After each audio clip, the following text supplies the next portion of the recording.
네, 오늘 우리 함께 묵상할 말씀은 사사기 제8장 24절부터 32절까지의 말씀 우리 같이 읽겠습니다. 우리 한 목소리로 읽습니다. 시작. 기드온이 또 그들에게 이르되 내가 너희에게 요청할 일이 있으니 너희는 각기 탈취한 귀고리를 내게 줄지니라 하였으니 이는 그들이 이스마엘 사람들이므로 금 귀고리가 있었음이라. 무리가 대답하되 우리가 즐거이 드리리이다 하고 겉옷을 펴고 각기 탈취한 귀고리를 그 가운데에 던지니 기드온이 요청한 금 귀고리의 무게가 금 1700세겔이요 그 외에 또 초승달 장식들과 패물과 미디안 왕들의 입었던 자색 의복과 또 그 외에 그들의 낙타목에 둘렀던 사슬이 있었더라. 기드온이 그 금으로 에봇 하나를 만들어 자기의 성읍 오브라에 두었더니 온 이스라엘이 그것을 음란하게 위함으로 그것이 기드온과 그의 집의 올무가 되니라.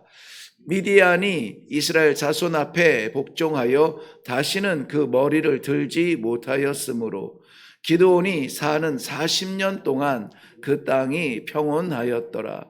요아스의 아들 여룻바알이 돌아가서 자기 집에 거주하였는데 기드온이 아내가 많음으로 그의 몸에서 낳은 아들이 70명이었고 세겜에 있는 그의 첩도 아들을 낳았으므로 그 이름을 아비멜렉이라 하였더라. 요아스의 아들 기드온이 나이가 많아 죽음에 아비에셀 사람의 오브라에 있는 그의 아버지 요아스의 묘실에 장사되었더라. 아멘. 네, 우리 함께 기도하겠습니다. 우리가 호흡 있는 동안 여호와를 찬양하며 일어날 수 있는 기력이 있는 동안 주께 예배 드리겠다는 이 거룩한 소망을 가지고 오늘도 주님 앞에 달려나온 귀한 성도들, 이 주일에 새벽이 하늘문이 열려 우리 사랑하는 성도들 심령을 채우는 놀라운 축복의 시간이 되기를 원합니다. 우리 하나님께서 주신 이 모든 성도의 기회가 축복이 되게 하여 주시옵소서. 감사드리며 예수님의 이름으로 기도하옵나이다. 아멘.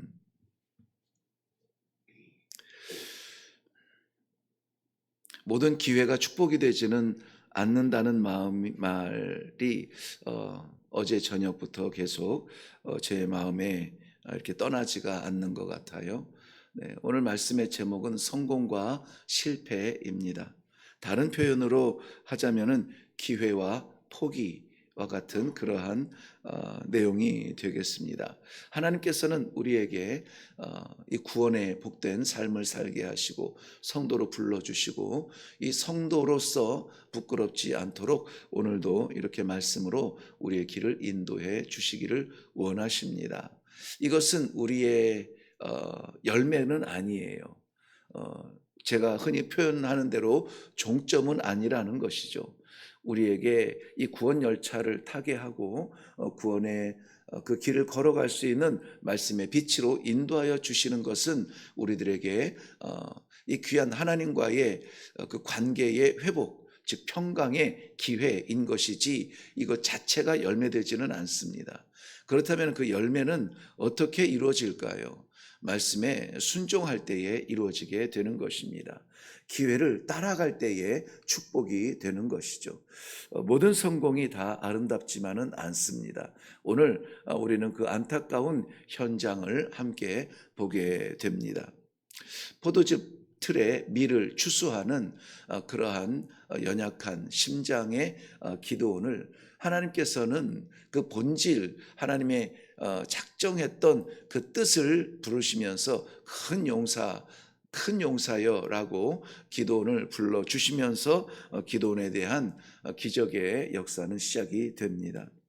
300명을 이끌고 13만 5천 명이라고 하는 그 동방 지역의 모든 연합군과 싸워서 승리하게 되는 놀라운 기적을 맛보게 되죠. 그것을 이미 우리는 7장에서 살펴보았습니다. 오늘 본문 23절 말씀에 한 절만 올라가서 보면은 백성들이 그 기드온의 이 지도력을 감탄하고서 그를 세워서 왕으로 세워서 우리를 다스려 달라고 요청을 하게 됩니다. 그럴 때에도 이 기드온은 이렇게 고백합니다. 내가 아니라 여호와께서 당신들을 다스리고 여호와께서 우리의 왕 되십니다. 라는 이러한 모습으로 겸손하게 그 위기를 모면하게 됩니다. 이 겸손함은 추수한 밀을 포도주 틀에 짜는 그러한 그의 몸에 배인 듯 그의 우리 1절 한번 올라가 볼까요? 8장 1절. 8장 1절은 7장에서 13만 5천 명의 기적 같은 전쟁에서 기적 같은 승리를 한 이후에 에브라임 사람들이 기드온에게 이르되 내가 미디안과 싸우러 갈 때에 우리를 부르지 아니하였으니 우리를 이같이 대접함이 어찌 됨이냐 하고 그와 크게 다투는지라 그랬습니다. 이건 굉장히 심각한 상황이라는 것이죠. 에브라임 사람들이 기드온이 가서 전쟁에서 이기고 올라오니까는 왜 그 전쟁에 우리를 부르지 않았느냐? 우리는 너의 형제가 아니냐? 우리가 함께 갔더라면 더 좋았을 걸 하면서 그 승리의 기쁨을 함께 좀 맛보기를 원하는 그런 불평을 쏟아내게 됩니다. 그럴 때에도 이 기드온은 겸손하게 아니 에브라임의 끝물이 아비에셀의 만물 포도보다 낫지 아니합니까? 에브라임의 작은 걸음이 우리가 달려가는 것보다 훨씬 더 큰 걸음이지 않습니까? 자기 자신을 바닥까지 낮추어서 그 위기를 모면하면서 그 관계를 잃어버리지 않고 싸우지 않는 그러한 모습을 보게 됩니다.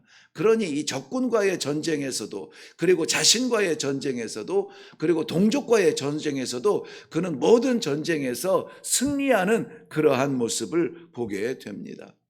그야말로 하나님께서 쓰시는 그 리더십에 성공한 사례가 될 것입니다. 그런데 이 기드온의 종말은 그렇게 아름답지가 않아요. 그 종말은 성공적으로 마무리되지 못하고 실패한 그러한 사람의 모습으로 무너지게 됩니다.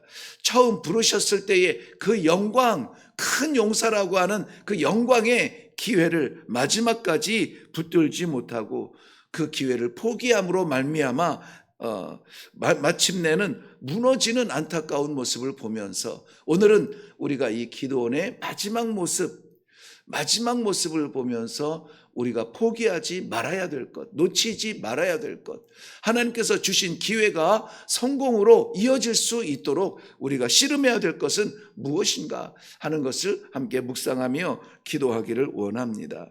먼저 우리 24절 말씀에 보면은 기드온이 또 그들에게 이르되, 또라는 말은 뭔가를 말하고 나서 이어서 말하는 것입니다. 무엇을 말했다고요? 내가 당신들을 다스리지 아니하고 여호와께서 다스리실 것입니다. 왜냐하면 우리는 여호와의 백성이기 때문입니다. 여호와를 이렇게 세우는 것까지는 좋았는데요. 이어서 그가 하는 말이 무엇이냐면은 24절에 너희는 각기 탈취한 귀고리를 내게 줄지니라. 각기 탈취한 금고리를 달라 합니다. 그리고 그것을 그 백성들은 그럼요 이거 우리가 기꺼이 드리겠습니다 하면서 가지고 있던 폐물까지 전쟁에서 쟁취한 그 취득한 그런 것뿐만 아니라 자기들이 가지고 있던 폐물까지 이스마엘 족수 후손이므로 저희들에게는 금 귀고리가 있고 조승달에 그러한 금장식이 있고 이러한 것들을 다 풀러서 즐겁게 내놓았습니다. 거기까지는 아름다운 것 같은데, 외형적으로 아름다운 것 같은데, 그런데 그것으로 이 기드온이 만드는 것은 무엇이냐? 에봇 하나를 만들었대요. 다 긁어 모아서 에봇 하나를 만들었대요.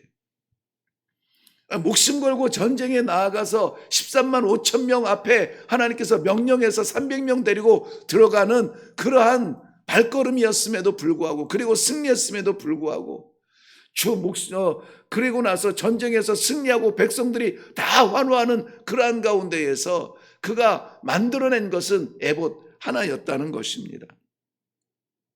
에봇은 우리가 잘 알듯이 제사장의 의복 가운데 하나인데 이 가슴을 덮는 조끼와 같은 그러한 의복이에요. 그리고 그 조끼 위에 우림과 둠빔을 붙여서 하나님께서 이 가냐 그르냐에 대하여서 판단하는 그러한 의복이 될 것입니다.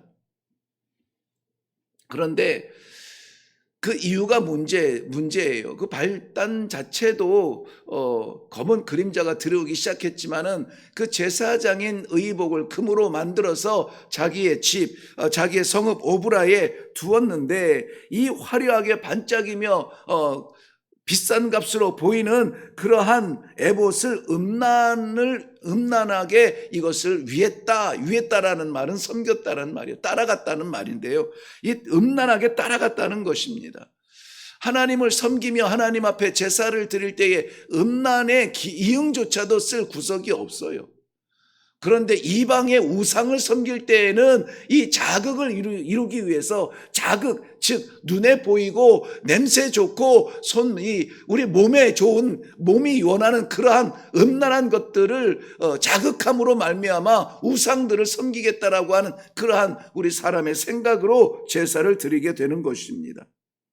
이스라엘 백성들이 정말 하나님께 제사 드리면서 음란한 모습으로 제사를 드리나요? 그렇지 않습니다. 그렇다면 이스라엘 백성들의 음란함은 우상을 따라갔다는 거예요. 이것은 우상을 섬기는 이방인들의 제사의 방식을 따라서 음란을 행했다는 것은 그 차원을 넘어서 하나님 외에 다른 신을 섬긴 이 음란한 영적 음란을 보였다는 것입니다. 에봇이 그렇게 쓰임 받았어요. 에봇 자체가 우상이 되고 저 에봇만 있으면은 살 것 같다 하는 생각이 들었어요. 기드온을 승리하게 한 것은 어떠한 도구도 무기도 전략도 아니었습니다. 하나님께서 말씀하셨을 때에 그 하나님의 약속을 따라서 순종하였던 것입니다. 하나님의 약속이 우리에게 있다면 우리는 두려워하지 아니하고 승리할 수가 있습니다. 이스라엘 백성들이 전쟁에 나아갈 때 하나님의 임재와 또 동행의 상징으로 여호와의 법궤를 앞장 세우고 나아가지 않았습니까?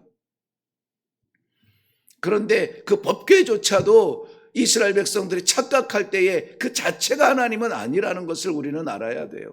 법궤가 있다고 해서 거룩하고 법궤가 없다고 해서 거룩하지 아니한 것이 아니라는 것입니다. 하나님의 약속을 받은 백성은 하나님의 거룩을 위해서 살아야 되는 사명이 있고 책임이 있는 거예요. 어떠한 상징과 어떠한 형상도 하나님을 대신할 수가 없어요. 우리의 눈이 그렇게 거룩하지 못합니다. 건물이 성전이 아니듯이 세월이 축복이 아니듯이 우리가 눈에 보이는 형상에 눈을 빼앗기면은 마음이 따라가고 마음이 따라가면은 우리의 신앙은 변질될 수밖에 없습니다. 늘 말씀드립니다만은 우리가 이 일회교회에 와서 등록을 하고 나서 처음으로 이 새가족 공부를 하게 되면 새가족 나눔을 하게 되면은 그 첫 시간에 우리는 일회교회에서 반드시 예수님을 봐야 된다. 예수를 만나야 된다. 사람 바라보지 않는 것이 우리의 첫 번째 일회교회의 목적이고 첫 번째 성도의 걸음이라는 것을 반드시 말씀을 나눕니다. 사람 때문에 상처받고 사람 때문에 실망하고 사람 때문에 왔다 갔다 하는 그러한 신앙이 과연 성도의 믿음이겠느냐 하는 것이죠. 사람 가운데 우리 같이 예배를 드리는 공동체의 성도들도 사람이지만 그런데 거울에 비친 내가 가장 가까운 사람 아닙니까? 내가 우리의 신앙을 결정하고 내가 우리의 믿음을 결정하도록 내버려 두지 말아야 됩니다. 하나님의 말씀이 내 길을 인도하고 하나님의 말씀이 나를 지배하고 하나님의 말씀이 윤리를 초월하는 그러한 신앙으로 우리는 힘을 써야 됩니다. 그렇지 않으면 무너져요. 저절로 되는 것은 아닙니다. 힘써야 됩니다. 싸워야 됩니다. 인내해야 됩니다. 우리가 무엇이든지 하나님이 아닌 것을 만들어내면은 우리는 섬기게 됩니다. 이것을 너무나 잘 아시는 하나님이에요. 나를 나보다 더 잘 아시는 하나님께서 그의 백성들에게 살 길 광야 생활 40년 동안에 반드시 기억해야 되는 것 가운데 첫 번째, 두 번째가 뭡니까? 나 외에 다른 신을 내게 두지 말지니라. 어떠한 것도 형상을 만들지 말라. 하늘 위의 것이나 땅의 것이나 땅 아래에 있는 것이나 물속에 있는 것이나 무엇이라도 만들지 말라 했어요. 만들지 말라. 에봇은 전쟁의 승리의 기념품이 아니라 우상이 되었습니다.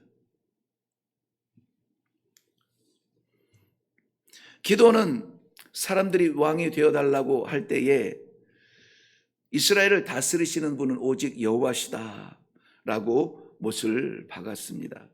그런데 그 마음이 유지되지 못해요. 결단을 하면은 이 결단을 우리가 붙들어야 되는데 붙들지 못해요. 내가 이만큼 했으니까 이것 정도는 채워야 되지 않겠는가? 우리 생각은 당연히 그렇게 합니다. 그런데 안타깝게도 이제 9장에 넘어가면은 9장 6절 한번 볼까요? 이제 내일 묵상할 9장이기는 합니다만은 9장 6절 세겜의 모든 사람과 밀로 모든 족속이 모여 세겜에 있는 상수리 나무 기둥 곁에서 아비멜렉을 왕으로 삼으니라. 아비멜렉을 왕으로 삼으니 아비멜렉이 기드온의 아들이에요. 자기는 왕되지 않겠다. 여호와께서 우리의 왕이리라 해놓고는 그의 아들 아비멜렉이 왕이 되는 길을 열어줍니다. 아비멜렉이라고 하는 멜렉이라고 하는 것은 이 왕인데요. 아비멜렉이라고 하는 뜻이 뭐냐면은 우리 아버지, 나의 아버지는 왕이시다. 나의 아버지는 왕이시다 하는 그 이름을 기드온이 누구에게? 자기 아들에게 줘요. 그러니까는 이 아비멜렉이라고 하는 이름이 불리워질 때마다 나의 아버지는 왕이시다. 그 아버지가 누구예요? 기드온이에요. 아련한 그 미련이 남는 그러한 아들의 이름이 결국은 발목을 잡습니다. 겸손으로 시작했지만 그의 삶은 달랐습니다. 많은 아내를 두었어요. 아들이 70명이라고 합니다.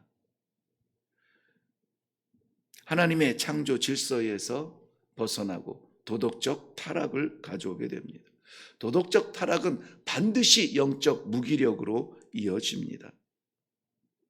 신명기 17장 17절 말씀에는 아내를 많이 두어 마음을 미혹하게 하지 말라.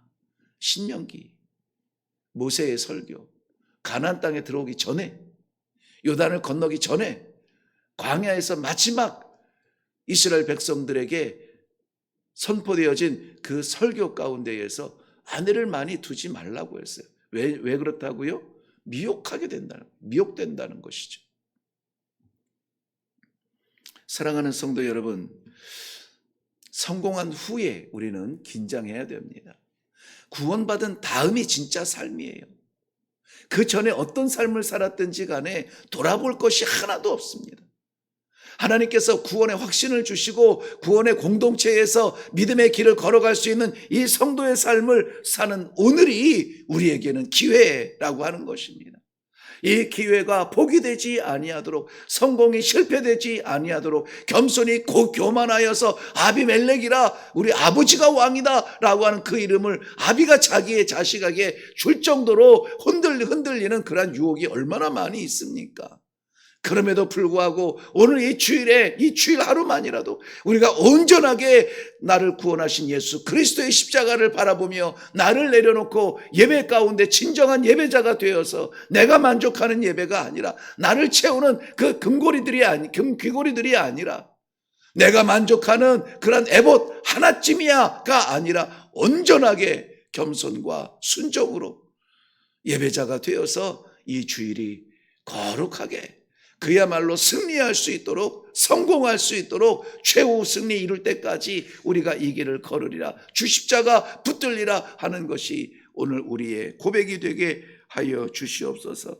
기도되어지는 시간이 되기를 바랍니다. 하나님께서 우리를 붙드시고 사용하실 때에 우리는 승리할 수가 있습니다. 사탄이 어쩔 줄 모르고 당황하며 어쩔 줄 모르고 사방에서 길길이 뛰겠지만은 그럼에도 불구하고 우리는 이 길을 가는 것입니다. 항상 주 하나님 앞에서 겸손하고 우리의 시작과 끝, 모든 것이 하나님으로 시작하고 하나님으로 끝나는 이 새벽이 찬송으로 시작했듯이 오늘 하루의 마지막이 찬송으로, 간증으로 마무리될 수 있도록 하나님과 함께 승리하는 우리 성도들이 되시기를 주님의 이름으로 축원합니다. 기도하겠습니다. 말씀의 기회를 주시니 감사합니다. 말씀의 생명을 누리는 주의 백성들이 되게 하여 주시옵소서. 주일에 이 첫 시간을 하나님 앞에 드리는 것처럼 오늘 온종일 모든 시간에 주와 함께 동행하며 주께서 다스리시며 주께서 통치하여 주시는 성도의 삶이 되어 세상에 기죽지 아니하며 우리 하나님 아버지의 영원하신 약속을 따라서 오늘도 살아가는 믿음의 성도들이 되게 하여 주시옵소서. 감사드리며 예수님의 이름으로 기도하옵나이다. 아멘. 기회가 포기되지 아니하도록 성공이 마지막 찬송으로 끝날 수 있도록 우리가 이 아침에 먼저 기도해야 되겠습니다. 기도원의 실패의 그림자는 에봇 하나였습니다. 에봇 하나. 그것 하나? 목숨 걸고 싸웠는데 그것 하나 때문에, 그것 하나 때문이에요. 왜냐하면 그것은 금으로 만들어서 번쩍이며 가치가 있어 보였습니다. 그것이 훈장이 되었고 자랑이 되었고, 중요한 것은 그것을 음란하게 섬겼다. 그것 자체가 우상이 되었다는 것입니다. 우리가 사랑하는 모든 것은 다 선하지 않습니다. 긴장하며 정말 하나님께서 사랑하게 하시는 것을 사랑하며 열어주신 길을 따라갈 수 있도록, 우리의 에봇을 포기할 수 있도록, 에봇을 구하지 아니하는 그러한 순수한 마음을 주시옵소서. 우리를 승리케 하시며 성도되게 하신 것은 나의 무엇이 아니라 하나님의 은혜였습니다. 그러므로 우리의 눈을 빼앗는 그 어떤 것도 하나님보다 앞서지 못하도록, 하나님보다 커 보이지 않도록 하나님을 바라보는 삶이 되게 하여 주시옵소서.